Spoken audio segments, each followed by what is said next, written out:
little about Teach Me, actually. Okay, so Polina started to record us. No, you can Yes. talk. I will cut it later. Okay. So yeah, we have Teach Me Investments now. It's about money. It's about how to manage money. It's about like how to invest. And it's Oh, pretty that's cool. really interesting. It's for Um, people like me who know nothing about this. Yes, kind of. It's like because I mean, and talking about like culture, it's so important to like to compare also like how it works in different countries, like how to manage money, how to like have like different currency or like cash or whatever. It's like how to like to have and manage it. So even if you don't have it, yeah, I mean, we're not talking How to make it.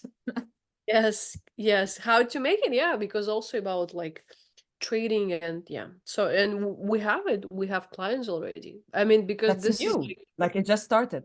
new. It's we started it. Yes, it's like in 2024. We like launched. Let's say we Mhm. like introduced to the world.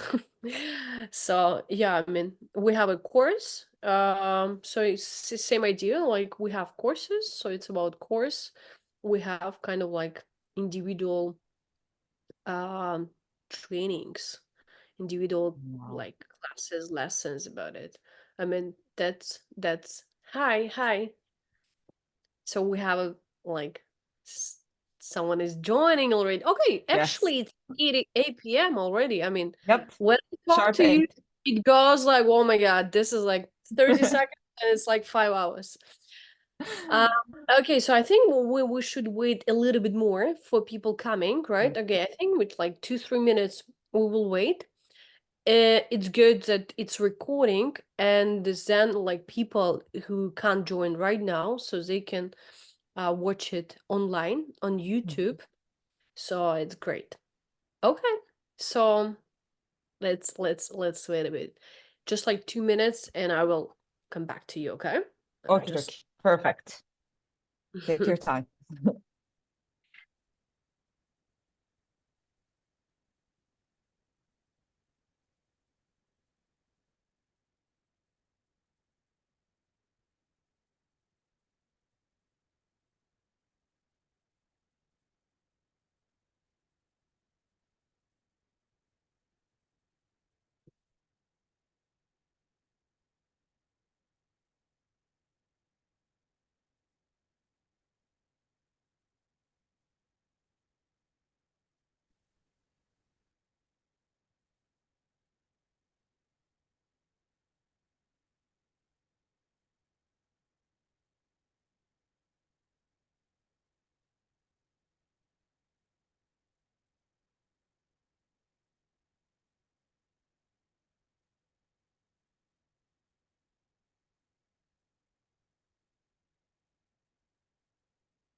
okay. So Jielan, I'm here again.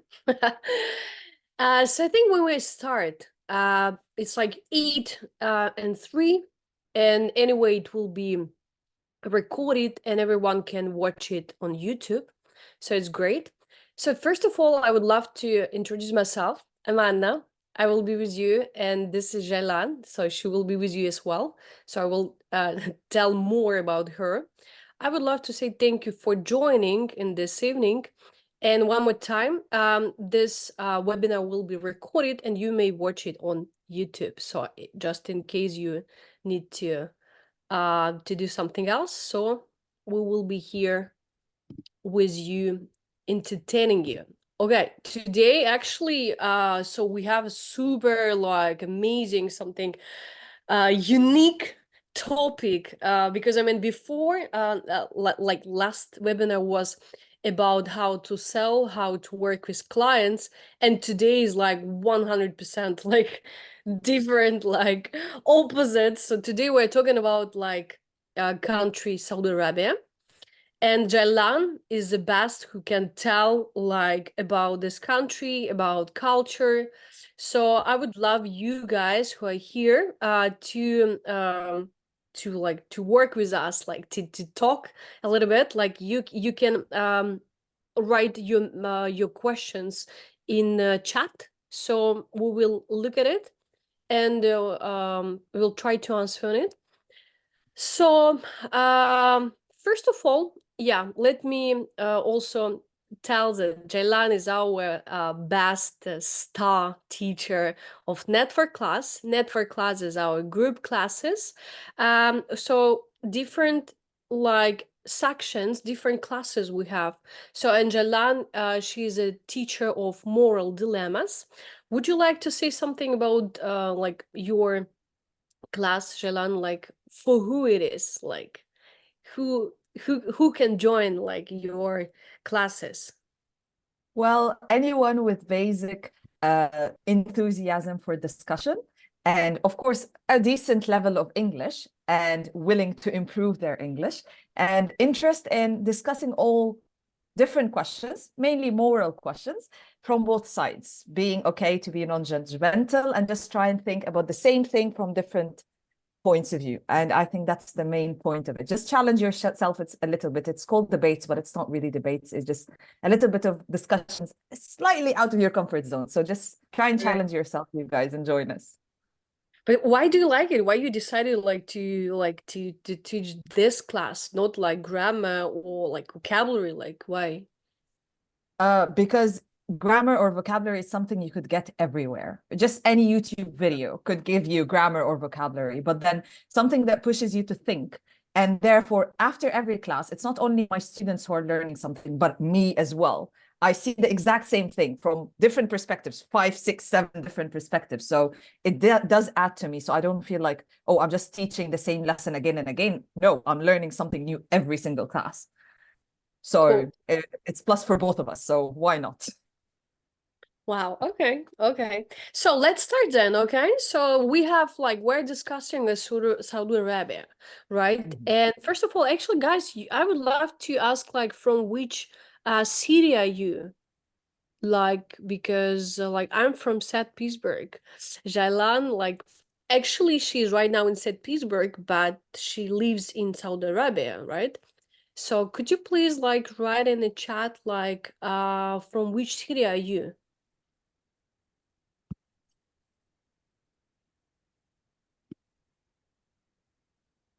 Okay. St. Petersburg. St. Okay. Petersburg. So St. Petersburg. Okay.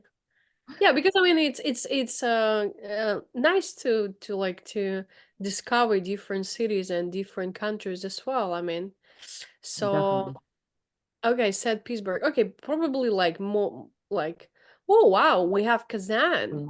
Kazan. St. Pete. Wow. Okay. Tashkent. Wow. Okay, so like it's already international. Cool. Okay. Okay. So let's start then. Okay, Jielan, would you like to share your presentation? Yes, sure. Just give me a sec. Let me make sure it's properly prompted. Yeah. And we have like guys, everyone. So if you have any question, like write it immediately. So we will try to answer it. Don't be Yes, please. all right. Can Cool. you see my screen?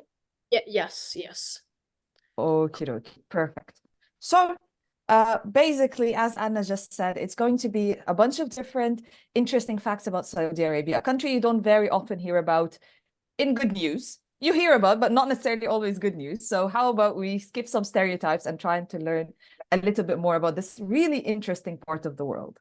So with our first fact of the day, it's called Roba al-Khali. Roba al-Khali literally translates to the empty quarter. This is one of the biggest or largest continuous sand deserts in the world. And it occupies a vast area in the Arabian Peninsula, including significant portions in Saudi Arabia, characterized by endless sand dunes. It spans over ports of Saudi Arabia, Oman, the United Arab Emirates, and Yemen. The desert is known for its extreme climate, with scorching temperatures during the day and chilly nights. Now, I'll be mentioning desert today twice. But there is something really important about Arabic culture when it comes to desert. Like, genuinely, they do care about it a lot. Like, I remember, like, I'm originally Egyptian. So whenever we would want to go, it's our day off, we want to go to chill a little bit, you would see Egyptians going by car to the sea. But Saudis are going to the desert. That was their place of relaxation. That's their place of, I don't know, having break. And that was, for me, was very interesting. Like, oh, we always want to go to the sea, but they're like, no.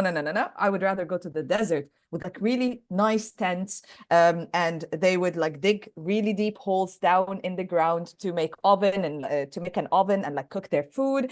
And it's just a very different and interesting culture. This beauty and the quietness that you get in a desert is just really, really different. And for me, that was really interesting thing that I saw in Saudi Arabia. And I myself did only once, but it's really, really interesting.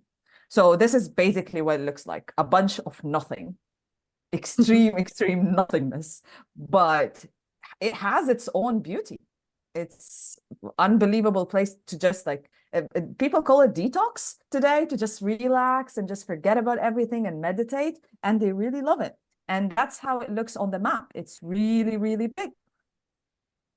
And then the second desert that we are going to be speaking about today is the land of two deserts. Saudi Arabia is often referred to as the land of two deserts due to the presence of Rob al-Khali, the empty quarter, and Al-Nafud desert. The Al-Nafud, located in the northern part of the country, is renowned for its red sand dunes and archaeological significance. It has historical ties to ancient Arabian trade routes and Bedouin cultures. Once again, just something that is extremely important to the culture and to the history of Saudi Arabia. Now, moving on to historic Jeddah. Sorry. Jielan, sorry, yeah, question. Like, well, we do have a question. So, like, it looks wonderful and it looks so peaceful.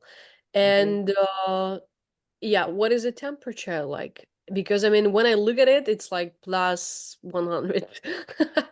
Looks like this. But maybe, I mean, this is the question from our audience, not from me. Definitely. Definitely, sure. To be honest with you, I've never like thought about it in the desert. I could tell you where in the city, how bad it was. It usually would get up to 45, maybe 50 something degrees. And their winter is really warm. Like winter there is 15 degrees. People are like literally shivering on the streets because it's 15.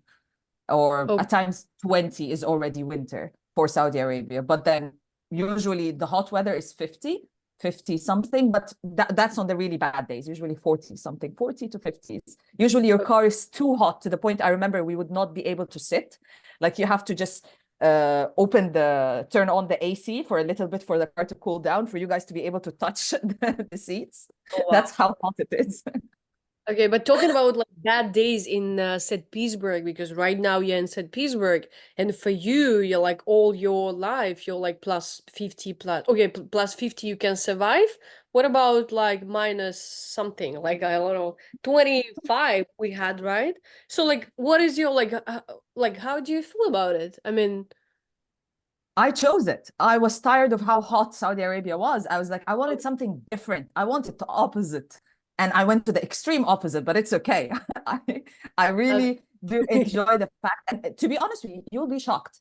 Winter here for me is a little bit easier than winter in Egypt, for example. So why? Because the homes are heated. So you don't feel cold inside the house. Yes. So your life is fine. But then on the street, yes, the floor is annoying. Yeah. But then at home, you could be productive. In Egypt, just getting out of bed is difficult because the homes are not heated. True, even like though in it's only Europe, 15 or like 10. in Europe, yes. I mean, this is like good, like good thing about Russia, right? Being here in winter, because I mean, if it's like cold outside, at least inside it's so warm. Even like at my home right now, it's super like warm. I hope that like our participants like can share our like my opinion, because it's really warm like inside, and sometimes we just like don't appreciate it. Yeah, Exactly. So much better. Without it, it's impossible.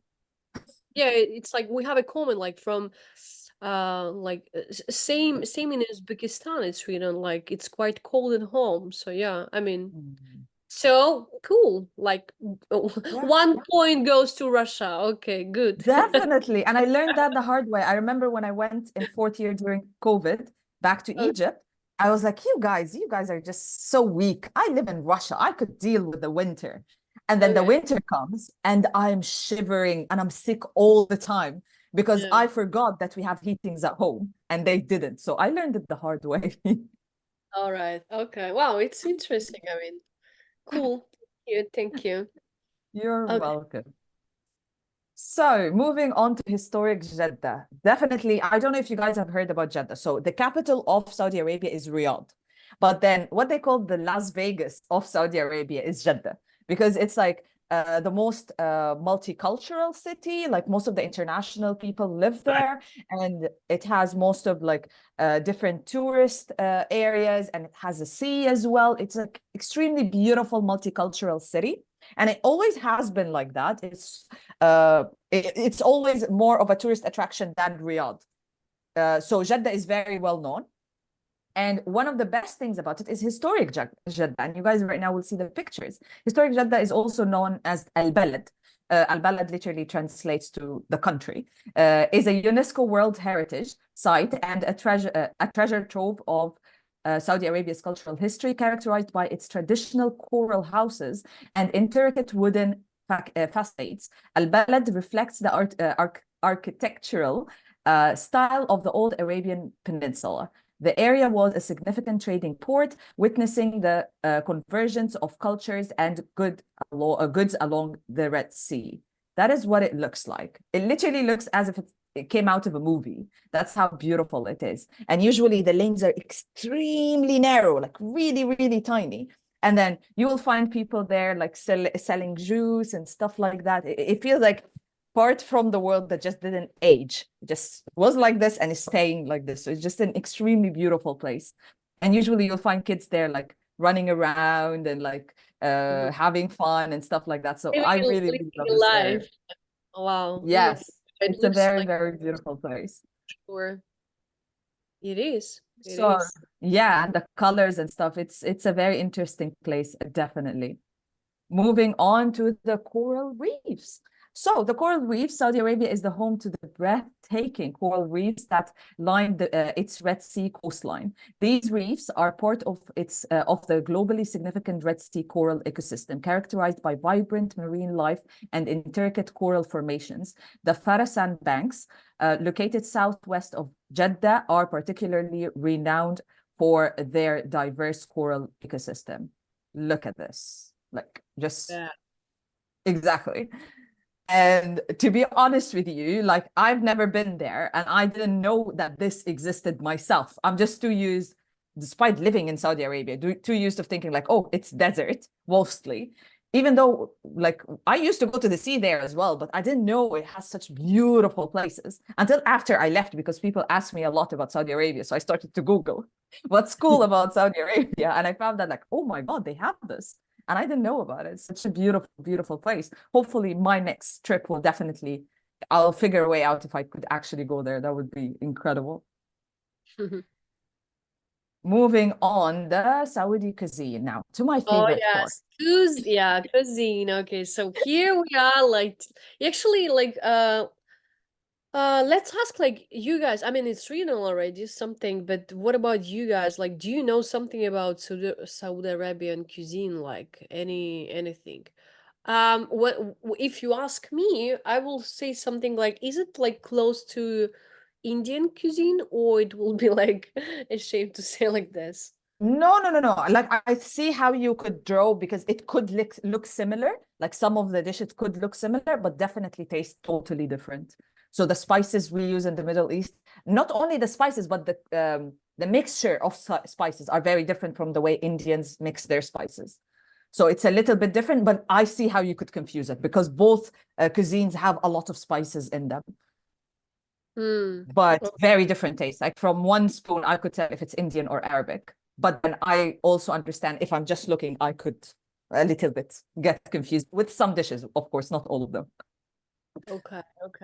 Okay. So then, like, let's see what you have. So, what you have breakfast? I mean, like, talking about like a typical like Arabian, Saudi Arabian person, like what he or she eats, like for breakfast, for lunch, for dinner. So breakfast, it's mostly a little bit also similar to Egypt. So we eat fava beans, maybe like fava beans, maybe like just like with bread or maybe sandwiches of fava beans. It could also be eggs, but something a little bit similar is that usually we have a lot of small plates. So it's maybe a little bit of honey and bread, a little bit of fava beans and this and that. And in lunch, usually they have anything with rice. So they have a lot of love for rice, basmati rice, especially in specific. And what makes them unique is the way they cook it, definitely. Okay. But talking about like European and American cuisine, like do you have kind of like McDonald's, KFC? Of course, it's all there. I'm speaking about their Arabic food, but today, come on, we're speaking about Gen Z. They're not only eating these stuff. Of course, we have everything, Mac, KFC. Yeah, I mean, this is like interesting. This is what like, you know, like this is I will tell it like as it I mean, honestly, I don't know anything about like Saudi Arabia, right? Just because I mean also because I mean the country is not like so having a PR company like telling, "Yay guys, I mean we're eating this." Like Georgian food, look, it's everywhere in St. Petersburg. How do you like it? You like it? Have you tried? Oh, I love Georgian food. Yes, I did try it. It's really, really nice. I definitely do. This is like popular, like, and Arabic food, like, is it popular in St. Petersburg? Like, what is I think I did see one or two. I don't think it's popular, and I think it will never be popular because of the very different taste palettes for Russians and Arabs. Like, we really love a lot of spices. And then when I try most of the Russian foods, it's really, really bland. So I feel like one, bland, two, huge, we eat in huge portions. So for it to be possible, like maybe I've been here to some Indian restaurants and usually they decrease the spices so that it's more Russian friendly. So I think this could be possible a little bit. But yeah, I think it's because of the difference in the kitchen, plus the difficulty of making this food as well. So you need to get someone who's like really good at doing it, or else like you'll get people really mad. Okay. Yeah, but talking about like Russians, what do you think? What we eat a lot? Yes. Like what do we eat a lot like Russians like? I'm sure that you have some Russian friends. Like, do you know like what they eat a lot? Like, wait, are you asking me? I thought you were asking the chat. No, I ask it. No, I mean, I know what like I can guess like what Russian people eat a lot. So like, what do you think? I mean, this is like what I heard was pilmania. A lot of pilmania. Okay. All the time they're telling me about pilmania, kasha as well. Top 3, okay, kasha. Okay, let it be like. And another Syriniki, I think. Syrniki. Okay. Yes, these as well. They're tasty, but they're tiny. I thought they would be light. They're extremely heavy, but I love them. Those are the 3 things I definitely remember my Russian friends telling me they enjoy it. Is there anything that I forgot about? You're Russian. Come on, you're the source. I think we have a lot of potatoes and like potatoes with meat, potatoes with vegetables, probably. I don't know. Let's ask like our audience. So you guys, like, what is your favorite Russian dish? Like, if you move to Saudi Arabia, probably like, what will you miss? Miss the most. Miss the most. The honey cake. Honey cake as well. Yeah. Honey cake, yeah. I forgot what is it called. It has a specific name. Even my dad loves it. Honey cake, okay. Yeah. So, can you see their replies? Because I cannot. Yeah. So borscht. It's like soup. Yeah, actually, we have a lot of soups, right? Oh, So we yes. soups. So yeah. Okay. To So, be but honest with you, I feel that Russian food is healthier because it's a little bit like less heavy compared to Arabic food, and but it's portions are smaller. but it's still heavy, right? I mean, Not as bad as Arabic food. No, Arabic food is too much. It's taking it a step far. but why it's heavy? Like, because I mean, Saudi Arabia is super, like, it's a hot country. I mean, temperature degrees very like, but like, and you eat like heavy food. I mean, you know, like if it's winter, then you eat heavy food. So logic, right? So, but if I'll it's tell like you something hot, why are that you will not eating surprise ice you. cream every day? It's, Sorry. no, we do eat ice cream and drink tons and tons of juice. But what did I want to tell you? It's something that will surprise you. For some reason, whenever I come to Russia, my appetite decreases. So I start eating less in cold weather. I don't understand the secrets. And does it scientifically make sense? But I eat more in Saudi Arabia, so much more, maybe 10 times more, even though Wow. it's so much hotter. I don't understand how it works. I still don't know. And even when my mom came to visit me, she had the exact same thing. The same day, suddenly, she's just not getting hungry. I don't know. Can you explain it? I really don't know. I don't know. I think it's, I don't know. Because I mean, for me, it's like when it's super hot, like when it's warm weather, I don't want to eat at all. I want some salads, like with prawns, something, you know, like not Yeah. like hamburger, or like something super huge Yeah. and True. oh, That's true. That's true. But then so, they will never eat. It's hot all year. okay. All So, right. yes. What we have here. Yeah. So Arabian. historically, sorry? Sorry. Yeah, no, it's okay. Sorry. Your turn. Okay. So historically, Saudi Arabian food draws inspiration from Bedouin culinary traditions with staples like dates, camel meat, and flatbreads. A famous dish is kapsa, my favorite, a spiced rice dish often served with lamb or chicken. Arabian coffee known as qahwa or gahwa and dates are integral to the cultural hospitality, symbolizing warmth and generosity. And yeah, do you guys eat camel meat? Did any one of you ever try camel meat? Sounds very bad. Sorry. Actually, very delicious. Really? Oh, wow. Yes. Yeah, we have answers like we have answers in chat. They say never. No. Never. I don't think No. there are camels in Russia, or are there? I don't know. No, we don't have.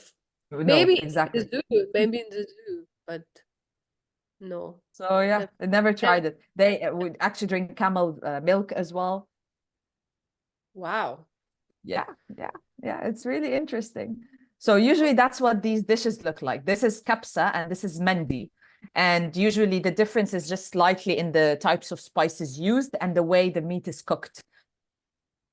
Whether some of them, for example, are cooked in ovens underground, in stoves like rock stoves, like different ways of cooking it. And my favorite, how you know it's like perfectly done, is you hold the bone like this and the mold, like the meat just falls down. You know, we've got the best kapsa ever. Like that's the right thing to do. Wow. And let me find for you guys, I just want to see the qahwa, because so Arabic qahwa has very specific and special taste. And at times also it's not dark brown, but rather greenish, a little bit greenish, and it has the smell and taste of cardamom flavor. I don't know if you know it. And it's very, very tasty. So usually you have those very, very small cups. That's what it's served in. And this very, very specific smell of cardamom that I could never forget. It just tastes incredible. In the beginning, you could feel like, oh, it's too strong, but then it's perfect. I think just if you get used to it, you cannot stop it, kind of thing. And it's the main way of showing hospitalities. Usually they give you a cup of gahwa or qahwa, and then next to it, some dates. Just perfect combination. Wow, it looks tasty. I mean, and so we have a comment here. Kapsa looks like plov. You know plov? Yes, I know plov, of course. Is it Russian? Plov or Uzbeki? They told me it was Uzbeki. We have it. No, I mean, we eat it in Russia as well, but originally I think it's Uzbeki. Yeah. Uzbeki. Yes, it is a little bit similar to plov, except it does have, like, it even has dried fruits, it has nuts, it has so many ingredients. I once heard, I had a British friend who used to live there as well, and she told me how she described it. It feels like food tastes 3D, as if it's 3D taste. Like there's just so much going on, like you could feel so many angles of it, and that's why I really liked that description. I totally agree with her on that. I really hope you guys could try it. I think there's one Yemeni place around here that makes it. Makes mendi. They don't make kapsa, they make mendi. And everyone told me that it was really good. I still didn't try it, but everyone told me it was really good. So yeah, maybe. Moving on. Dates. Do you guys like dates? Yes, we have a lot of, actually, yeah, I mean, so I mean, in the shop you can find it easily, right? So, and I think we have it from Saudi Arabia, right? Or from which country? I think it's usually no from Iran. I've heard only okay, from yeah, Iran. Iraq. It has Yeah. our, yeah, sure. Yes, Iran and maybe Yemen as well. I think also Yemen, maybe. So yeah, Saudi dates are just one of the best things ever. They have so many different types with so many different tastes and so many different textures, and they're just a huge part of both the religious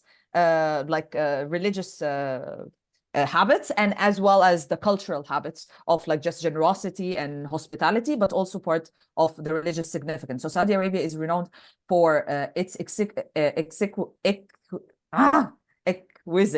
varieties of dates, a cultural and culinary treasure deeply embedded in the country's history. Some prominent types include the ajwa, sukkari, and as-safawi. Ajwa, often called the king of dates, is particularly cherished for its unique taste and nutritional value.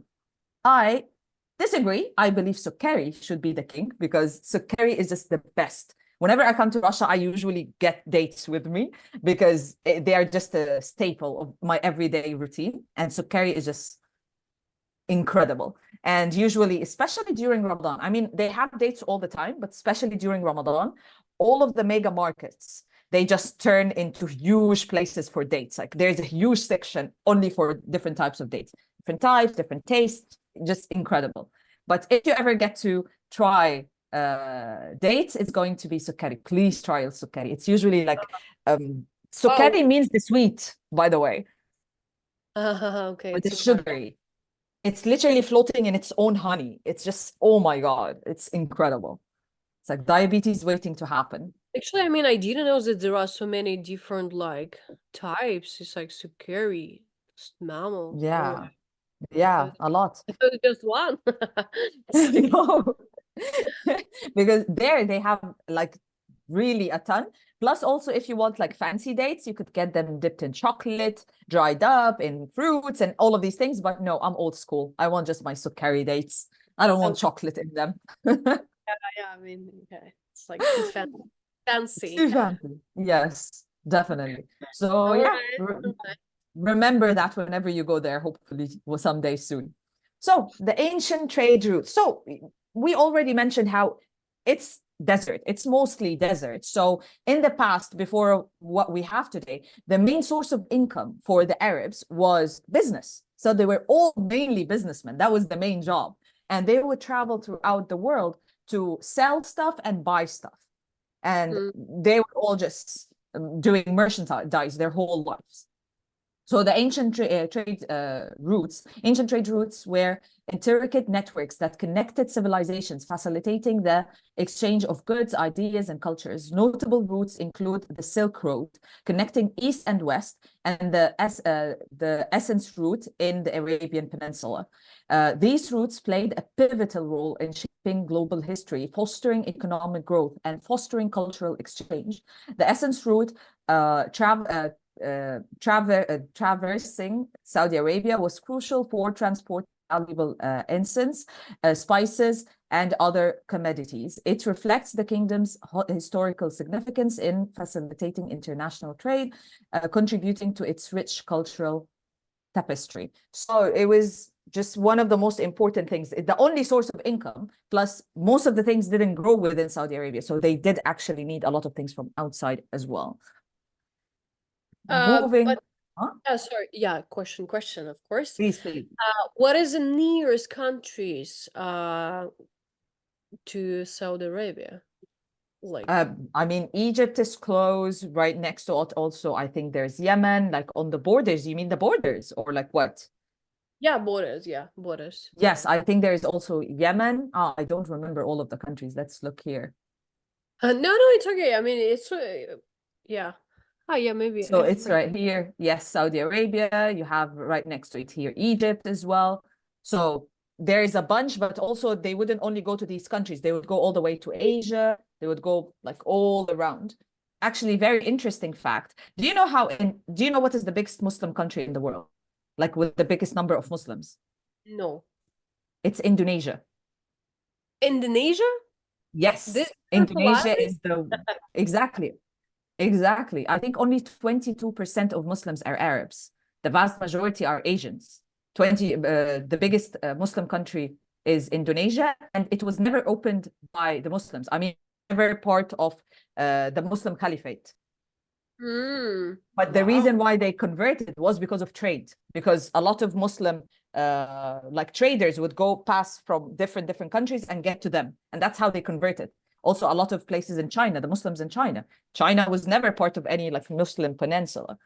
It was because of trade.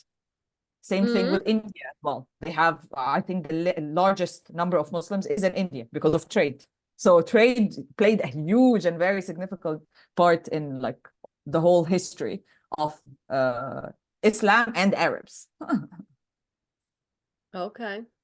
Yeah. Where are we? Yes, Saudi dates, ancient trade routes, and then Al-Wahba crater. The crater, also known as Al-Maqla, Harat Al-Wahba, is a massive, perfectly circular volcanic crater with a diameter exceeding 2 kilometers, and its depth reaches approximately 250 meters, showcasing a captivating blend of rugged terrain and vast open space. Even I didn't know about that before, so I didn't expect you guys to know. So yeah, thought to have been formed by a volcanic eruption around 100,000 years ago, the crater stands as a testament to the region's geological history. The basaltic rocks surrounding the crater add to its mystique. That's what it looks like. And that's where people usually would go, I think, hiking or something like this because of how beautiful it is. Again, I've never heard about it. I don't know why. I do agree with Anna. They do need a better PR system or presenters. I definitely agree with you, because how come I've never heard about it despite living there my whole life? So I see where you come from. Yeah, true. Nice. It's beautiful, really. Yeah, I agree with you. Hopefully one day I'll be able to go there as well. The next part is traditional crafts. As in every place, traditional craft is not only used as a way to make money, but also a way to keep the heritage and keep the culture. And Saudi Arabia is no different. So these crafts trace their roots back centuries, embodying the cultural identity and traditions of Saudi Arabia. Artisans have preserved these skills, adapting them to contemporary tastes. So these things, these patterns, until today, whenever you go to Saudi Arabia, you could buy carpets and stuff made with these Bedouin patterns that are extremely important and historic and cultural to Saudi Arabia. Also their pottery with very specific like Arabic history, and then the metalwork, and then of course my favorite is calligraphy. Do you know what is calligraphy? Yes. Yes, it is definitely my top favorite. Sorry? Yeah. I mean, it's same in Russian, I think. So it's called calligraphy. Okay. So yes, so in Arabic, there are so many different ways of writing, and not only one. And some of them are just so artistic. And that's whenever you go to a mosque or whenever you go to anything related to Islam, usually you will see some calligraphy everywhere. And that's usually maybe verses from the Quran, maybe something like that. And that's how it's drawn. And also later on, I'll show you guys a picture of the Kaaba. All the things written around it is written in calligraphy as well. So it's such a beautiful art as well that's living until today. Not only in Saudi Arabia, but it originated obviously from Saudi Arabia. wow. Then Okay. this one is interesting. World's largest camel market. So the market's history dates back centuries, mirroring the historical importance of camels in the Arabian culture. Camels were not only vital for trade and transportations, but also played a crucial role in Bedouin lifestyles. So there are two types, the camel trade, and you guessed it right, camel beauty pageants. I didn't know about that until very recently. But there are actual camel beauty pageants. And when we speak about camels, whenever they were extremely important. They were like their best friend. So it's not like just a way of transportation. It was, if you kill someone's camel, that's a direct insult. Like you have just started war. It's that huge of significance. And they just really loved their camels. It was like something really huge in the culture. So you cannot mess with an Arab's camel back then.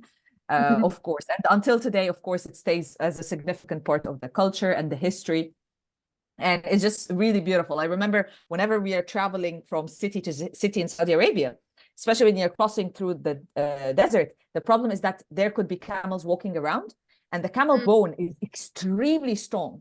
If hit by a car, he might die, but everyone in the car will be just crushed, because his bone is extremely strong. So usually whenever we are traveling between the desert, you need to be really careful not to touch a camel by mistake, because if you do, your whole family will die. There's no way the car is going to get out of it safe. So usually whenever we're going between the desert, we're just really extra careful. Wow. Yeah. Then, is there, by the way, one question, is there any animal that's held to such a high degree in Russia as well, that Russians really love or really care about as well?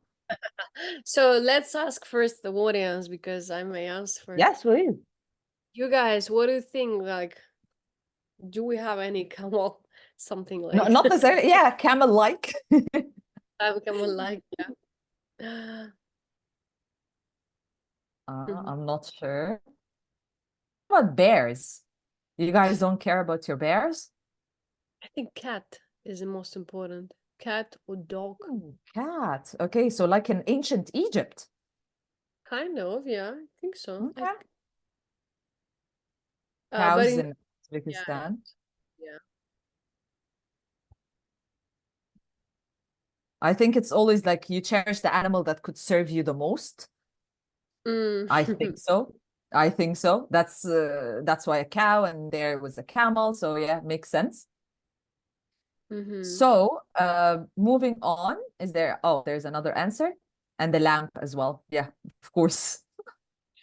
Okay. So, edge of the world. The edge of the world in Saudi Arabia is a breathtaking natural wonder that stands as a testament of this country's diverse landscapes. Formed over millions of years through geological processes, the edge of the world has become a popular destination for adventure seekers and nature enthusiasts. Just look at this. It just makes sense why it's called the edge of the world. And once again, just really, really beautiful. And it's interesting. I have, I think, a British friend, and she used to tell me how for her, like, it's just stone. I don't like stone. I prefer the greenery. And it's interesting how beauty is defined differently in different cultures. So maybe for a Russian, it's more ice. When they see like white ice, that's very beautiful for them. For in Saudi Arabia, whenever we see like a beautiful desert, that's extremely beautiful. Yeah, of course, we love the greenery as well, but this is also beautiful as well. So it is interesting how beauty is defined in different terms according to where you actually live. Next fact, young population. Saudi Arabia boasts a predominantly young population, shaping the country's dynamics and fostering a vibrant atmosphere. The demographic shift towards a youthful majority is a relatively recent phenomenon, reflecting changes in social and economic policies that have encouraged youth empowerment. So yeah, recently that definitely happened. There have been more and more, especially entrepreneurship,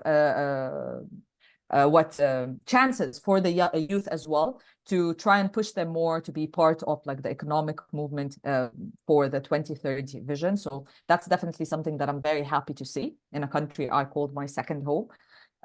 So yeah, moving on. Did you guys know that we had a different calendar, Islamic calendar? No, never heard. Oh, yep, we have a different Someone, calendar. Sorry? someone heard, not me. Someone, okay. Melina did. Mhm. So yes, there's something called the Islamic calendar. It starts from it has a different origin date. So the Islamic calendar originated during the time of Prophet Muhammad, peace be upon him, who migrated from Mecca to Medina in 622 CE, marking the beginning of the Islamic era. The calendar reflects key Islamic events such as the Hijrah, which means migration. The calendar consists of 12 lunar. It's shorter than the Gregorian calendar. So Ramadan is a month in the Islamic calendar. That's why it's called Ramadan. It's just not a normal month. It's just a month in the Islamic calendar, one of the months in the Islamic calendar, and of course is the holiest month in the Islamic calendar. And here are the names: Muharram, Safar, ربيع الأول, ربيع الثاني, جماد الأول, جماد الثاني, Rajab, Sha'ban, Ramadan, the special one, Shawwal, Dhul Qa'dah, and Dhul Hajjah. Those are the ones. Moving on, home to Islam's two holiest cities. I think you guys definitely have heard about them before. Whenever they say about something that's unique, they usually say it's the Mecca, something that everyone wants to visit. It's the Mecca of that place. And that's the literal Mecca. So the historical roots trace back to the early years of Islam when Prophet Muhammad received revelation in Mecca and later migrated to Medina. Medina was called back then Yathrib, but today it's called Medina, which literally translates to city. So city of the Prophet. That's why it was called Medina. But its original name at the time of the Prophet was Yathrib. The cities hold immense religious importance in Islamic history. First one is Mecca. Mecca is the birthplace of the Prophet, peace be upon him, and the home to the Kaaba, the holiest site in Islam. Pilgrimage to Mecca or Hajj is a fundamental pillar of Islam. So if you have the money and you can do it, you must do it. It would be a sin not to do it if you had the money to do so. And then the second one is Medina. Medina is significant for the Prophet's mosque, which holds the Prophet Muhammad's tomb. It is the second holiest city in Islam and a key destination for pilgrimages. And I believe it's one of the best cities in the world. Kindest people in human history is in Al-Medina. And historically, the reason why the Prophet moved to Medina was because in Mecca they were threatening to kill him and he had to run away. And the only place where the people accepted Islam and they were like, we will protect you, was in Al-Medina. And until today, they're just like the kindest people you will ever meet. And I think it was voted like one of the safest countries for women all around, cities for women all around the world. It was Al-Medina. So that's where the Kaaba is. There are about 2 billion Muslims all around the world. So you could imagine how multicultural this place is. And everyone is just praying in Arabic, but everyone is from all around the world. You have all kinds, you have black, white, Asian, Arab, Indian, anything you could imagine of, any ethnicity you could find there, definitely. So it's such a beautiful place. And I'm one of the very few blessed Muslims who was able to go there many times because I lived in Saudi Arabia, so I'm quite lucky. And then there's the place of peace, Al-Medina. It's just a place that's so much more quieter compared to Mecca, because Mecca is like, it's like very, very lively. That's the place where you go just after you do your Umrah or your Hajj, you go there to relax a little bit. And these are very significant. Can you see the umbrellas? These open and close according to how sunny it is. And they're just very beautiful. And they're the one main thing that you remember about the mosque in Al-Medina. And usually there's water spraying out of them because it's so hot. People are literally boiling. So some water is spraying outside. So yeah, definitely memories that I'll never forget. Then going on to cinemas. Anna, is everything okay? Do we have time? Yes. Yeah. Well, I mean, okay. I think we have, and then we will like have few questions, and then we will finish. For now, we have time. Yeah. Okay. Perfect. So I grew up my whole life in Saudi Arabia, and back then there was no cinemas, which is quite unique. Cinemas were just not allowed. And I remember whenever I would travel outside of Saudi Arabia, like to Dubai or to Bahrain or to Egypt, the first thing we would do is like go and watch a movie in the cinema. And I would like collect the tickets because it felt like something so unique because we didn't have it back home. But after a 35-year hiatus, cinemas were reopened in Saudi Arabia in 2018, marking a shift in cultural and entertainment norms. So now they have so many cinemas, not only cinemas, but they even have like full ceremonies for movies and stuff. I think it's called the Joy Awards, like awards for winning films and stuff like that. So yeah, a total shift, basically. Once I left, I don't know what happened. Was I the problem? Like the minute I left, the ban for female driving was lifted. Cinemas were open. Apparently, it was my problem. In June 2018, Saudi Arabia made a historic decision to lift the decades-long ban on female driving. The move was part of a broader set of societal reforms outlined in the Vision 2030, a plan to modernize the kingdom and diversify its economy. The lifting of the ban on female driving marked a pivotal moment in Saudi Arabia's social evolution, symbolizing a commitment to progressive change and greater gender equality. So yeah, it was inevitable and it happened. The exact same year as I left. I still cannot forget about that. Well, would you like to talk about gender equality? Like, what is your opinion about this? Of course, from what exactly? I mean, yeah, I mean, I'm sure we do have kind of like some stereotypes, or just kind of like, I don't know, we just really don't understand and don't know like how it works. I remember we were talking with you like that. Actually, it sounds much better than like we can have in our like imagination. So like, can you just like tell some advantages of being a woman like in Saudi Arabia? I would say number 100% is safety. Extreme level of safety. I remember living there for 18 years. Like never in my life have I ever had someone look at me in a bad way, say a bad word to me, or say something. Just never. This extreme level of safety.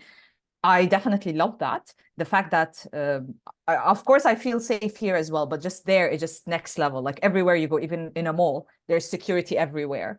Everywhere you go, you know that no one could touch you, no one could annoy you.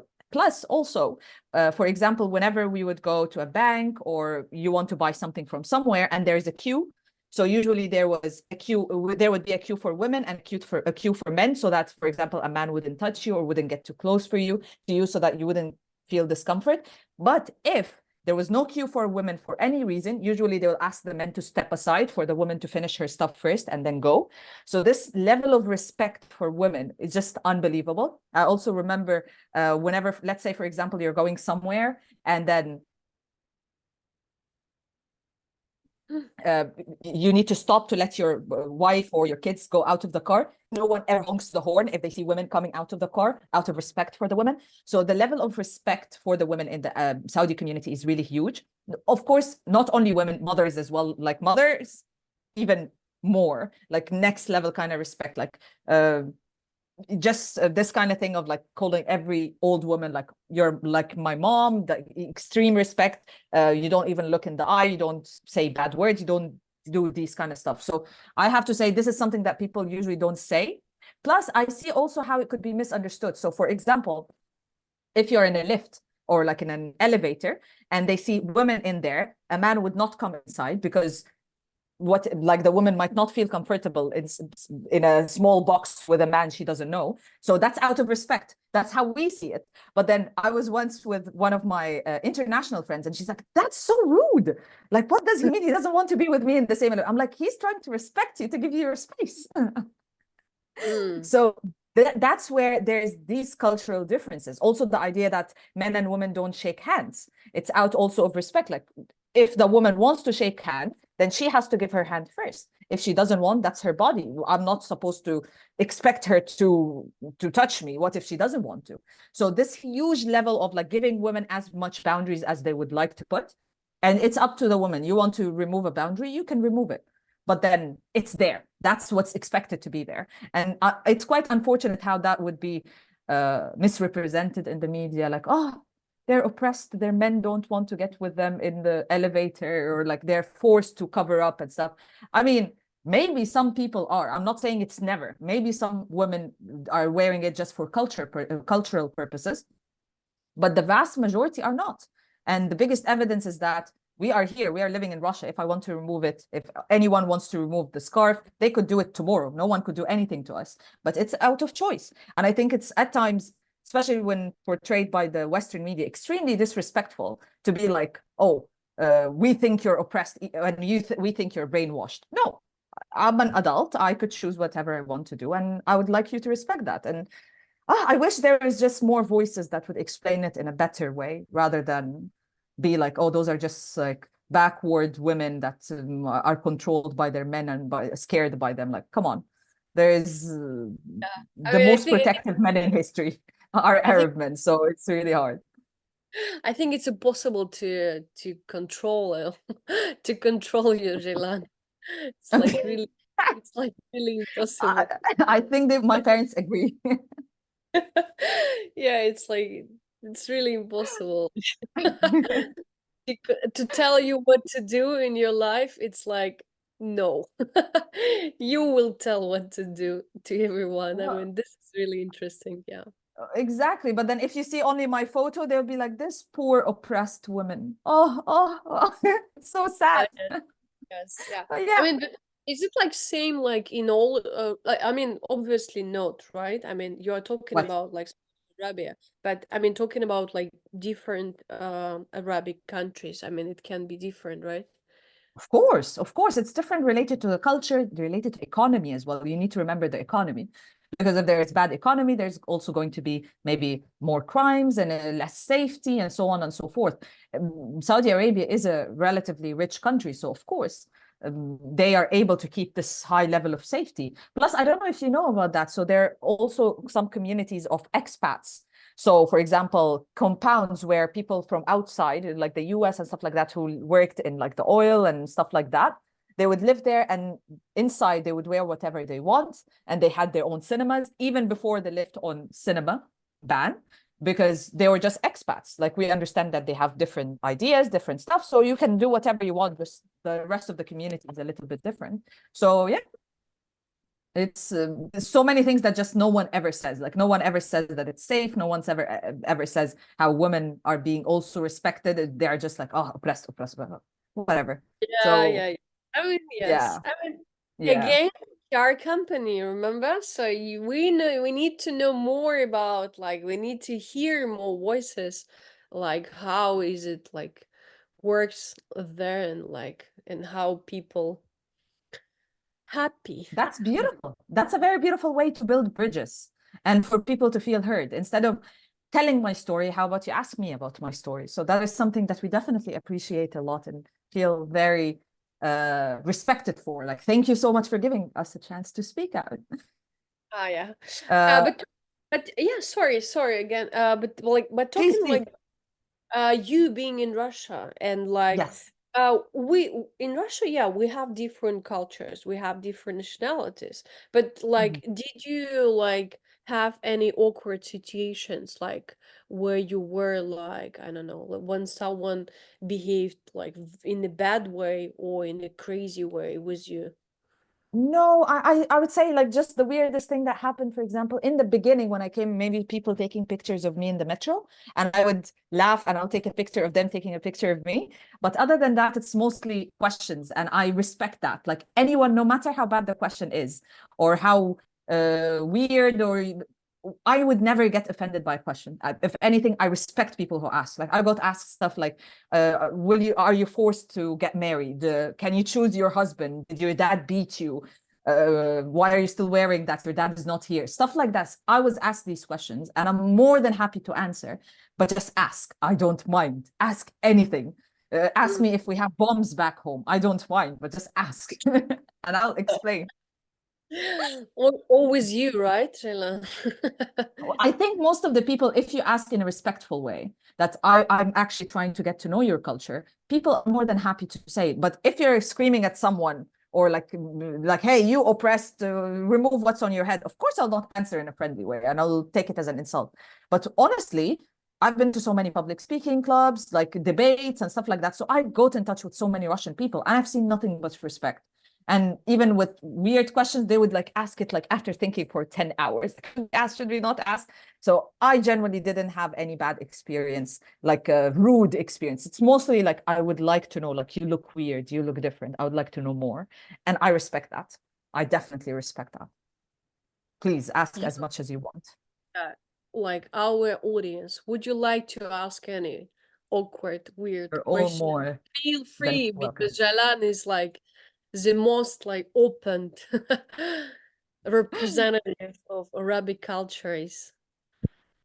And That's she's a huge thing to say. I don't think I deserve it, but I would try my best to not misrepresent anything. So if you guys have any questions, feel free, please. Yes, because I mean it's like it actually it's so great that right now we are talking with you, because I mean, you know, like you and me, like I'm Russian, you are like Arabic, right? And like we're from super different countries, and we're like right now talking about like international like world, your culture, and it's so great to know more about it, like from your like from you, and this is like wonderful. Okay, we do have a question, so could you please One do second. yeah, I can read it if Mm-hmm. so. Do you have any specific rules how do you supposed to choose your partner? Specific as in religious law rules. So yes, there is of course like priorities. So first of all, if I'm a girl, he has to be a Muslim, and then after that, so you need to make sure that he's a Muslim, he's from a good family, and he has like a good character, and just like similar level as you. So you shouldn't be like a doctor and take a beggar, for example, something just like that. So these are just the main priorities, and that's pretty much it. And usually how it goes is that for us, it's like we date and then stuff like that. Like, no, we don't do that. Usually if a guy likes you and he would like to see you as something other than just a co-worker or something like that, they directly ask for your dad's number. And then they speak to your dad vet them out, like a whole background check, make sure that they're good people. Then the families get to be together, and then they decide that, okay, there's going to be an engagement. And during that engagement is when you guys get to know each other, speak a little bit more. And usually there is no touching during that period. So it's just respectful, getting to actually know the person, how they are, their character, their interests, how many children they want to have, do they want to have children or not, where do they want to live? All of these extremely important questions of, are those family material or not? And do we see ourselves in the same way or no? Like maybe you want kids and he doesn't, then that's a bad thing. Or maybe you don't want kids and he wants. So these are all things that we need to answer early on. Very, very mature, straightforward questions to see if this is going to work or not. So are you mature? Are you serious? I'm mature and serious. Okay, then where do you see yourself? These are questions that we need to answer. Okay, everything's good, ticking the boxes, perfect. Then marriage happen, and then they start living together or traveling together, whatever. But before that, it's like usually very serious, and it's more of like, okay, how serious is that person? We actually want a relationship to work and a person who's mature enough to be able to keep a relationship going. You see what I mean? Yes. So we have a lot of questions now. Oh, we do. Yes, we started a very interesting topic for sure. So, but okay, so for example, you like someone, like, so what would you do? Like, will you come to this man and say, hey, I like you, would you like to go to the cinema with me? Is it possible or no? No, that's asking him on a date, and we don't date. So what happened is, for example, the Prophet, his first wife was the one who liked him. Like, so the first wife of the Prophet, he was not the one who went for her. She liked him. So she went to one of her friends and she asked her to see if he's interested in getting married to her. So like this, we wouldn't be like, hey, come out on a date with me. It's okay. It's halal for you to be the one initiating, but you're initiating marriage and not dating.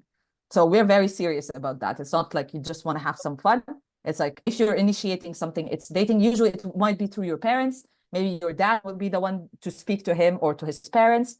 But let's be honest, in the Arabic culture, so it's accepted religiously if you've done the right way, but in the Arabic culture, it's very frowned upon. Like, why would the woman start? Like, the man should be starting.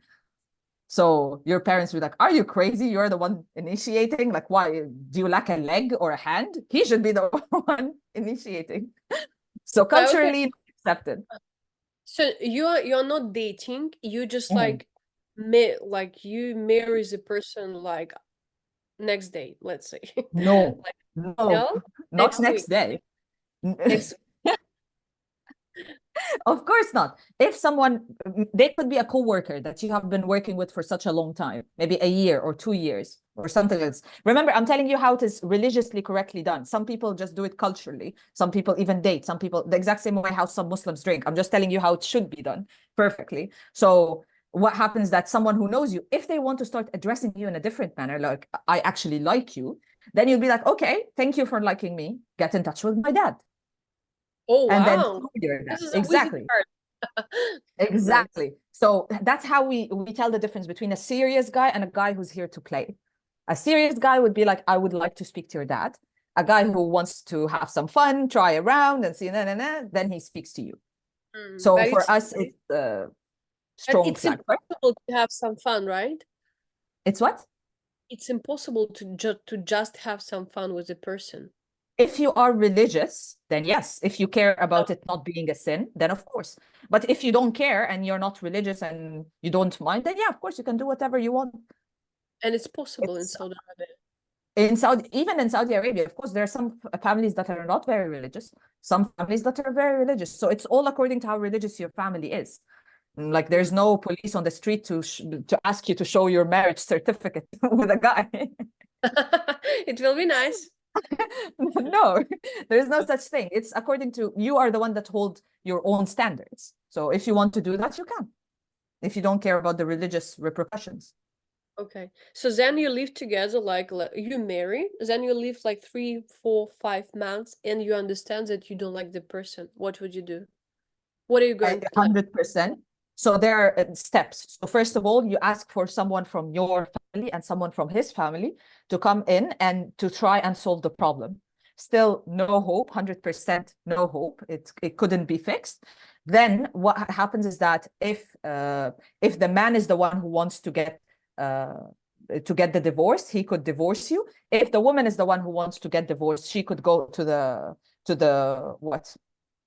court and divorce him. So by religion, also women could finish the marriage if she's the one initiating it. But usually, most of the time, if something like that, like they just do it between themselves, and okay, it's not working out, then just get a divorce.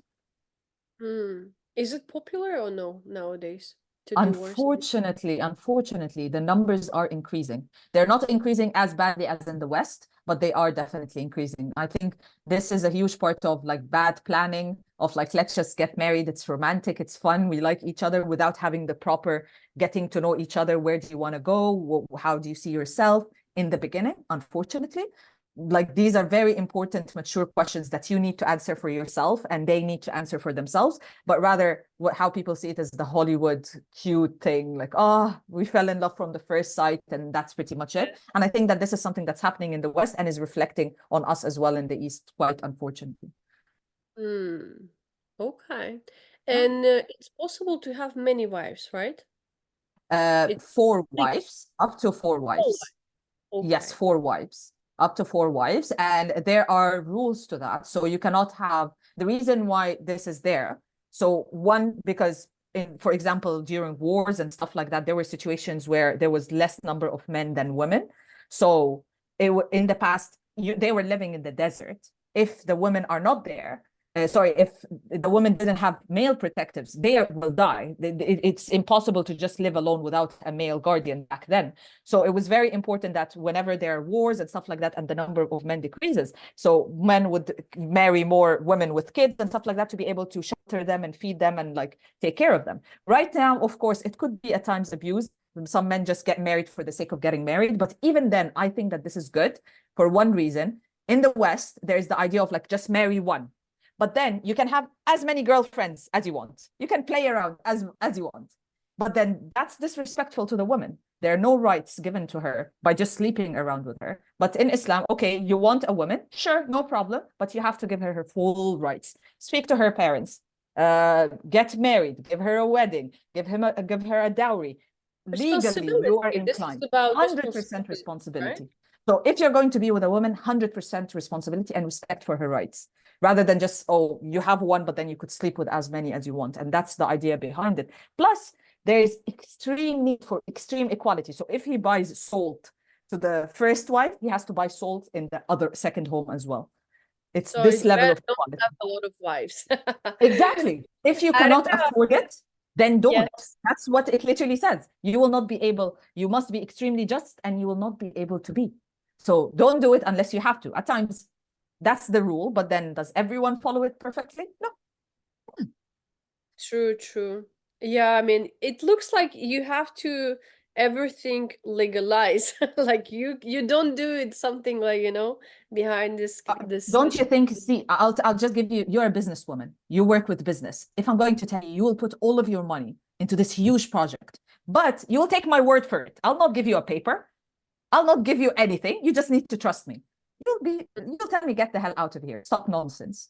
But then for some reason with relationships, like what's more valuable than your heart and your emotions and your body and your soul and your mentality? What's more valuable than that? Nothing. But yet you find people throwing that on the streets. No one cares. Like, yeah, let's just have some fun and then deal with heartbreak and deal with maybe having kids that the dad doesn't want. And it's just unbelievable to me. Just like, come on, like there's nothing more valuable than you. So take good care of you. How come you take more care of your money than yourself? That's how we see it. That's why everything, yes, we need to make sure our rights are there. There's no such thing, I trust you for the sake of trusting you. Yeah, all the time when I talk to you, I mean, I'm 100% like shocked and surprised like how it like works, like how like it's how different.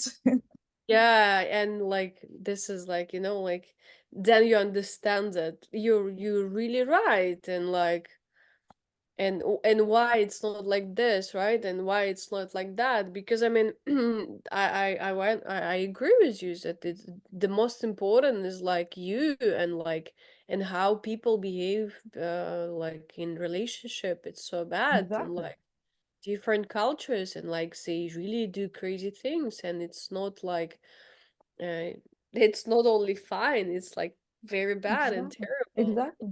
And just I'll add a little thing, the idea of contacting your dad. Usually they'll be like, hey, what do you mean you cannot do anything without your dad's permission? Huh? Right? We caught you there.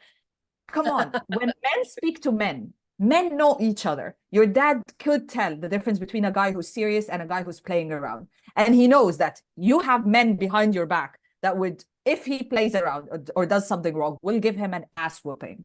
So he understands what he's dealing with. When he sees the men of the family waiting for him, oh, hello, you will join the family. Okay, come. Let's see how responsible you are to deal with our daughter. I feel that that's extra protection for the woman, to protect her from things like, I don't know, house violence, or domestic violence, sorry, all of these different things. I mean, I think it's like, you know, like if we check statistics in Russia, it's like very, very like not nice % of domestic violence, and not only like in the world. So of course, it's quite upsetting because they think like no one's going to protect this woman. But if he knows that there is a full family behind her, if he dares to do a single thing, he's going to get in really big trouble. Then they start double thinking it. You always trust that the person is good, but you never know. People change. He needs to know that he's not only scared, yes, he's scared from God, but he also is scared from very soon repercussions that will happen on earth. That's there. Exactly.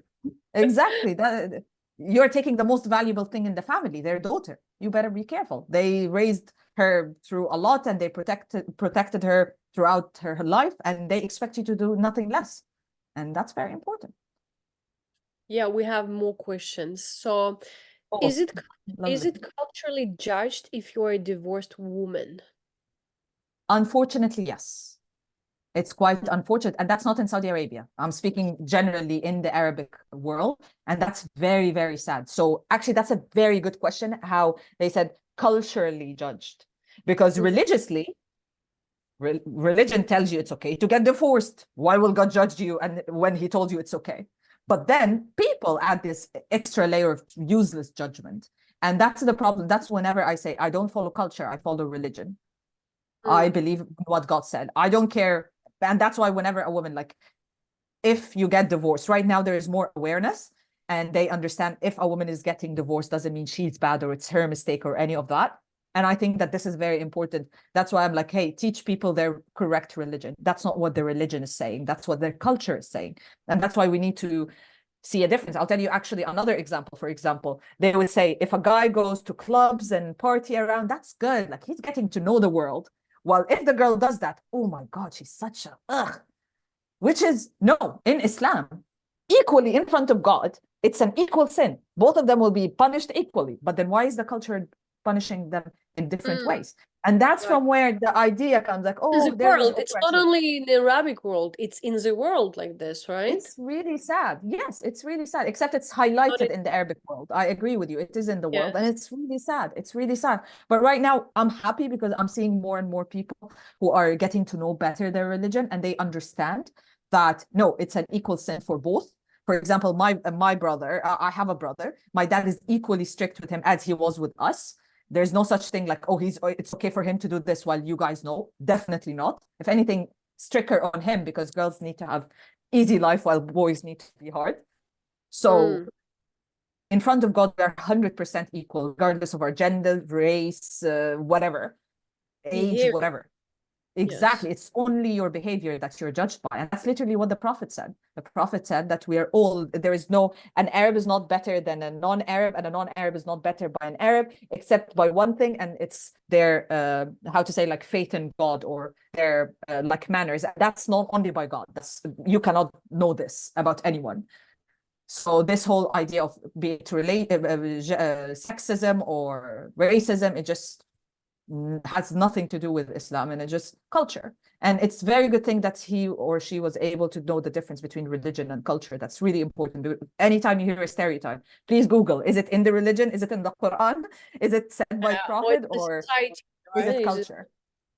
Culture, society. So one more question. Is it possible for women to be married one more time? What do you mean one more time? Like, you mean like after divorce? Yeah, after divorce. Of course. Yeah, and it's fine. It will be not like. But if she has if she has kids, what will be? Also fine. A kids goes with mom, or it's according to the agreement with or between the parents. So who's going to keep the children? But if they have like a very bad disagreement and like there is a fight and stuff like that, then it could be with the grandmother, for example, or it could be with him as well, if there's like problems in the court. And then that's something the court resolves. But if there is no problem, then it just according to the agreement of the parents, she can keep the kids or he can keep the kids, whoever could provide the better living for them. But just so that I don't forget, even after divorce, the man has to provide for his kids until they are 18, not only for his kids, but for his kids and his wife as well. So she stays, if they have kids, she stays in the house, he leaves the house, and he has to pay a monthly fee for them, like to have a good life. It's a must according to the Islamic law. It's not easy to be a man then, right? No, it's not easy to be a man or a woman. So that's the thing. We believe that men and women are different. Both of them have different responsibilities, 100%. But both of them are equally difficult responsibilities. So whenever we are told women have predominant responsibilities at home, they see that as like, hey, that's unfair. But men has predominant responsibilities in payment and providing. So it's just that we believe that we are different. Could men, like, is it okay if a man cooks if they agree? Yes, sure. And if the women work, of course. But then you have to have these gender roles in place, and then people, they could agree between themselves. Because if you go to court and you don't know who should do what, how could the court help you? They were like, sorry. Okay. Yeah. It's better to go to a therapist then, right? Of course, in the beginning. Right now, actually, another thing is that the idea of couple therapy is becoming more and more popular. I think this is good and bad at the same time, because a lot of people think like, okay, we will mess things up, and if everything is messed up, we'll go to couples therapy. I think couples therapy should be like a final thing, like if you couldn't work stuff out, but I don't know. It's a good thing at least that it's not as frowned upon as in the past, at least. So we have a good question, not about Please. gender equals. So we have a question from Vadim. So what kind of films prevail at the box office in Saudi Arabia? Oh, that I cannot answer. I really don't know. Because all of the movies that you guys see, like even Barbie and stuff that like that was there as well. But interesting fact, most of the like we call 18 plus scenes are removed. So whenever whenever you're watching movies in a Saudi Arabian cinema, most probably not only Saudi Arabia, also Egypt, as by the way, I think most of the Middle Eastern countries do that. If there are like any 18 plus scenes, they're removed, they're cut out. That's the only thing I could tell you. But then what does best in the box office? Yeah, that I don't know much about, to be honest with you. All right. Do you have any more questions, audience, or we may finish? I'll add an extra fact, fun fact. So all of us in the Middle East, not only in Saudi Arabia, grew up in on a TV channel called Space Toon. And basically this TV channel, what it did is that it took anime from Japan and it brought it into Saudi Arabia and the Arabic countries, translated it into perfect classical Arabic, and then started a little bit changing in the story for it to be kids friendly. So for example, if it's a boyfriend and a girlfriend, they're suddenly brother and sister. Girls wearing like very open clothes, they color her in so that it's not too visual. If someone guy is like drinking alcohol, they'll be like, he's drinking apple juice all the time. And these are things we grew up not knowing that that was the truth. And then when I grew up and I watched it, oh my God, they were girlfriend and boyfriend. Oh, that was alcohol this whole time. So they made everything kids friendly. And this is a very popular channel that until today, anytime you meet any Arab person from any country, we start bonding about our favorite shows from Space Toon and our favorite songs from Space Toon as well. That's how much we feel like we're all like from all of the different 22 countries. We just know it and we could relate onto it. I think that this was an interesting thing that I just wanted to add. Fun fact, another fun fact. Yeah, that's a dream childhood TV channel. So sound. All right. Okay. So I think we should finish because I mean it's like time. Yes, Like it's just one more thing was left, yeah, and then we could go. Yeah. So we spoke about the history of Saudi Arabia, the most beautiful places. Now here is to the future of Saudi Arabia. They're trying to build a new city called the eco-friendly city Neom. So Neom is short for New Future in Arabic, is a visionary mega city project announced in 2017 by Saudi Crown Prince Mohammed bin Salman. Envisioned as an eco-friendly city, Neom aims to embody a futuristic and sustainable model for urban living. Neom stands as a bold venture into sustainable urban planning, reflecting Saudi Arabia's commitment to environmental stewardship and forward-thinking development. Something basically like that, and they already started in doing the work for it. So yeah, Saudi Arabia is working to become the new Dubai of the Middle East, basically, even with all of the changes that happened in Riyadh the last time I was there. So yeah, definitely I call this place home, and I'm very happy with where it's going, and I wish it all the best. Yeah. So thank you so much for this presentation and these facts. Would you like to say something to Russians and also to people from Uzbekistan, from Kazakhstan, from any other like cities, countries? What would you like to wish them nowadays?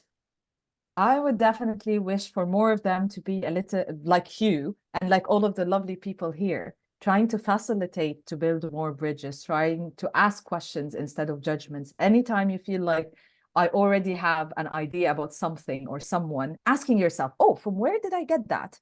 Because most often than you think, you got that through some kind of brain programming through something, or maybe news or something like that. So it's very important to ask the people from there. So it's lovely to see so many people here, and it's lovely to have you, Anna, always trying to facilitate people getting closer to each other and the people trying to get to know each other. That's just a very beautiful way.